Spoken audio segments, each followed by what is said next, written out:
Hello my YouTube family. So ముందుగా మీ అందరికీ కూడా హ్యాపీ న్యూ ఇయర్.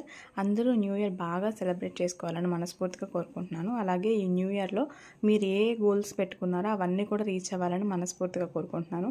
సో ప్రతి న్యూ ఇయర్కి 31st నైట్కి ఏంటంటే మా ఊర్లో ఇలా సెలబ్రేషన్స్ ఉంటాయన్నమాట. దాంట్లోకి భాగంగా కొంచెం భోజనాలు అవి పెడతారు. అందులోకి పలావు, అలాగే కట్ట, నెక్స్ట్ స్వీట్, రవ్వ కేసరి, చికెన్ కర్రీ చేశారనమాట. ఇక్కడంటే కొంచెం ఒక 100 మెంబర్స్ అట్లా వస్తూ ఉంటారు. యూత్, చిన్నపిల్లలు, కొంచెం పెద్దవాళ్ళందరూ కలిసి సెలబ్రేషన్స్ అనేవి చేసుకుంటూ ఉంటారు నైట్ టైంలో. అండ్ ఇదైతే మా ఇంటి ముందు నేను వేసిన ముగ్గు అనమాట. అండ్ ఇక్కడైతే మా వారు మీ అందరికీ కూడా హ్యాపీ న్యూ ఇయర్ చెప్పేస్తున్నారు. సో ఇక్కడ సెలబ్రేషన్స్ అని చెప్పాను కదా, చూసారు కదా, ఇలా ఒక గ్రౌండ్ ఉంటుంది ఇంటి పక్కనే. సో ఇక్కడ పిల్లలు, కొంచెం యూత్, పెద్దవాళ్ళు అందరూ కూడా చేరేసి ముందే భోజనాలు చేసేస్తారు 10 లోపు. దాని తర్వాత అంతా కూడా ఇలా సెలబ్రేషన్స్ ఉంటాయన్నమాట. ఇంకా నెక్స్ట్ వీడియోస్ కూడా కమింగ్ రాబోతున్నాయి. స్టే ట్యూన్గా ఉండండి.